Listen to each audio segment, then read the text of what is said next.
Hi. Thank you for attending today's reading. Let's begin.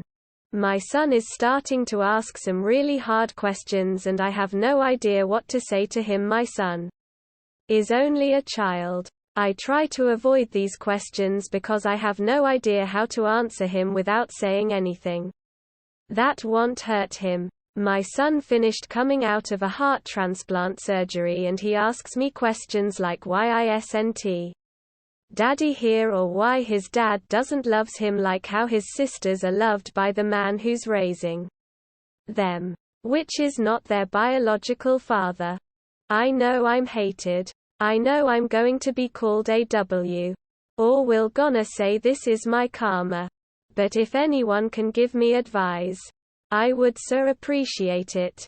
End of story. Next story. Serial 17 comments share save hide report 89% upvoted. End of story. Next story. The event that ended my marriage. 12 comments share save hide report 96% upvoted. End of story. Next story. Users of Reddit. What is your cringiest story? End of story. Next story. That time when I found my cat half open. Bad English alert. Some years ago I got a cat. A beautiful female cat. That was identical to the Felix cat. No joke. She was particularly wild and she really hated when someone picked her up. She didn't like strangers. And when she played with me, she hurt me with scratches and she always wanted to go outside. Even in winter. One day she remained stuck in the balcony. And she really wanted to go out. So she jumped from the balcony to a near dumpster.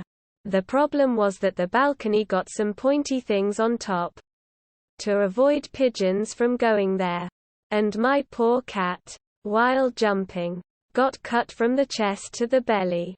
I found her that same night when I took out the trash. At first I didn't notice anything wrong at all. Then I saw her bleeding. I picked her up and pure horror. I've seen her liver, her heart pumping desperately from the pain, her stomach, and ever her kidneys. Horrified and freaked out, I immediately took her to the vet. Fortunately it was just a skin cut. And it did not touch any vital organ at all. The vet just saw her wound and gave me some antibiotic. After a month she was like new. The unfortunate thing here is that this story was true. And it was not even the first time that she got some serious damage and I thought she was gonna die. In a horrific way. She eventually escaped. 3 years after this fact. From home after an earthquake. Not a serious one. 5 years ago. And since then, we didn't see her again. Her name was Moon. Thanks for reading. End of story. Next story. First time being fired. Funny story of me being fired from my cafe over one ice block. 1/2 teaspoon of tea and the correct customer order. Ice block. The smoothies we make all require 4 ice blocks except for the berry smoothie which needs 5. There's 5 different smoothies. I was making a berry smoothie and miscounted a single ice block and the manager went off at me. She quote-unquote said, "It's all wrong, I'm disappointed in you for missing one single ice block which makes no difference in a smoothie." 1/2 teaspoon of tea. When we make tea, we use 1.5 teaspoons of tea. I am new and didn't know. So I put 2 teaspoons of tea.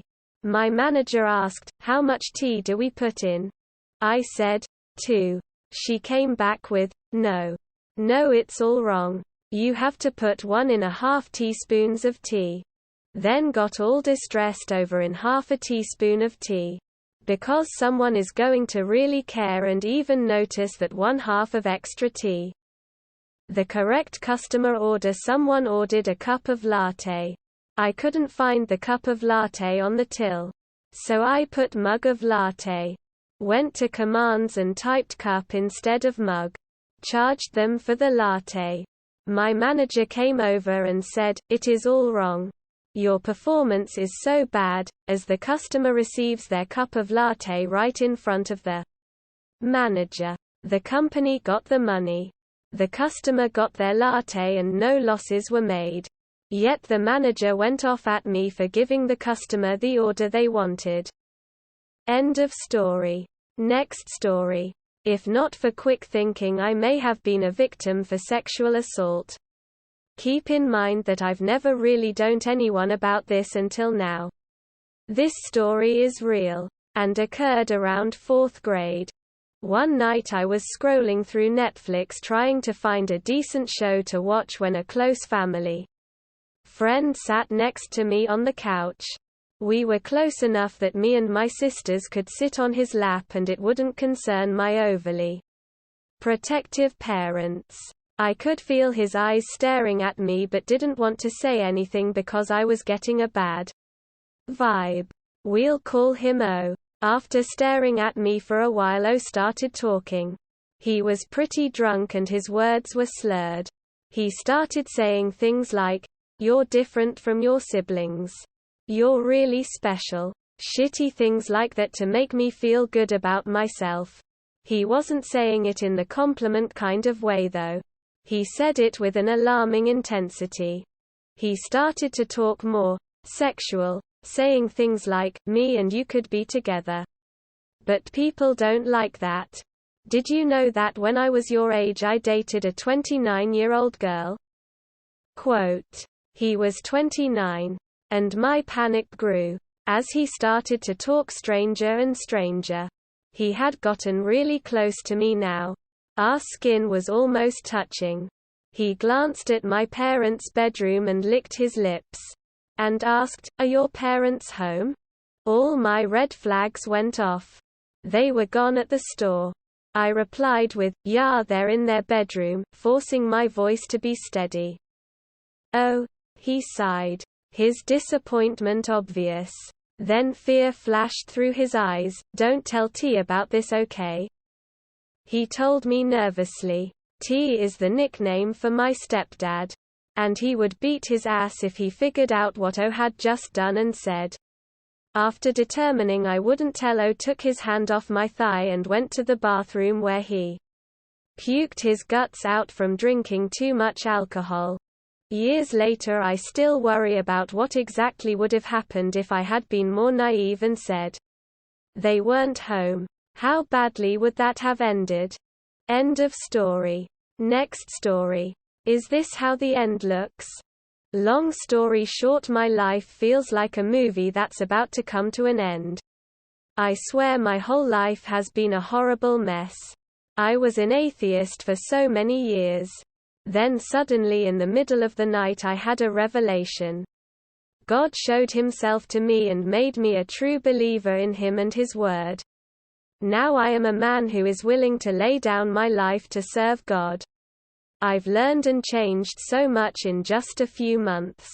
I feel like a different man. And I see the world differently. I feel like I have a real reason to live now. I've also become so close with my friends and family in a way that I haven't known how to do in the years past. I don't think they will ever know how proud of them I am. I love everything and everyone, and now suddenly I'm getting so sick.